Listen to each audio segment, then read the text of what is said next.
बिस्मिल्लाहिर्रहमानिर्रहीम अस्सलाम वालेकुम वरहमतुल्लाहि वबरकातुहू। आप देख रहे हैं MZ ऑटोज़ रिपेयर। आज की हमारी वीडियो एक सुजुकी कल्टस गाड़ी पर है। 18-19 मॉडल गाड़ी है।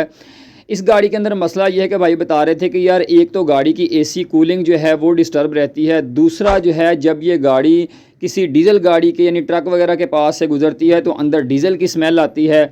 अगर किसी गंदी जगह से मिसाल किसी स्मेल वाली जगह से गुजरती है तो अंदर स्मेल आती है और बड़ी परेशानी होती है। हालांकि भाई बता रहे थे कि मैं यार इसकी फ्रेश एयर जो होती है वो भी बंद रखता हूं कि मतलब बाहर की जो है वो हवा अंदर ना आए, वो शटर जो है वो भी हमेशा बंद रखता हूं।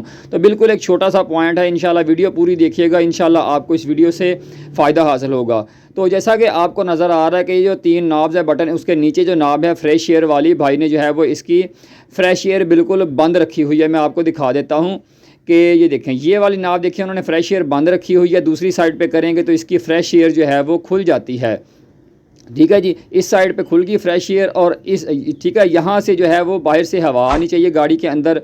ठीक है, मतलब आप किसी पुरसकून किसी साफ़ जगह से गुजर रहे हैं तो आप कहते हैं कि यार फ्रेश एयर आए, तो आपने इस साइड पे कर लेना है। तो अगर जो है वो आप इधर लेफ़्ट साइड पे करते हैं तो इसका मतलब ये है कि बाहर की जो हवा फ्रेश है वो बंद हो जाएगी। तो ठीक है जी, ये यहाँ पर है फ्रेश एयर अंदर आ रही है और ये वाली जो है फ्रेश एयर बंद है। अब इस नाब को जो है ये देखें मैं इधर उधर कर रहा हूँ, इसके साथ जो है ये एक केबल लगी होती है क्योंकि ये मैकेनिकली वर्क करती है। कुछ गाड़ियों के अंदर डिजिटल जो है वो क्लाइमेट कंट्रोल भी होता है, लेकिन हम इसकी बात कर रहे हैं।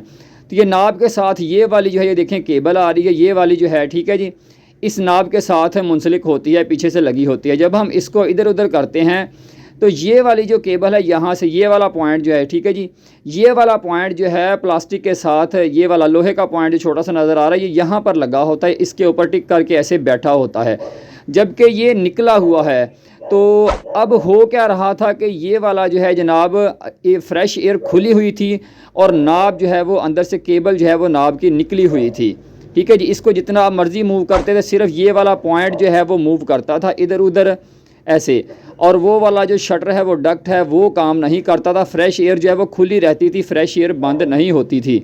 तो इसको जो है वो इसके ऊपर लगा देते हैं ऐसे, ठीक है जी, टिक करके बिठा देते हैं क्योंकि कोई काम वगैरह किया होगा गाड़ी का किसी ने छोटा, तो इसके अंदर हाथ वगैरह लगा है तो ये डिस्टर्ब हो गया है। ठीक है जी, इसको हमने लगा दिया है, लेकिन इसकी जो है वो थोड़ी सी डायरेक्शन सेट करनी पड़ेगी, ये केबल दोबारा भी निकल सकती है। ठीक है जी, तो ये देखिए अब हम इसकी नाब जो है वो इधर उधर हिलाते हैं तो ये काम करता है, मतलब कि अब हम फ्रेश एयर बंद करेंगे तो बंद होगी, जिससे जो है वो इसकी कूलिंग भी डिस्टर्ब नहीं होगी गाड़ी की और कोई बाहर से स्मेल वगैरह जो है वो भी नहीं आएगी। तो उम्मीद है आज की वीडियो आपको पसंद आई होगी। नेक्स्ट वीडियो तक के लिए इजाज़त दीजिए। अल्लाह हाफिज़।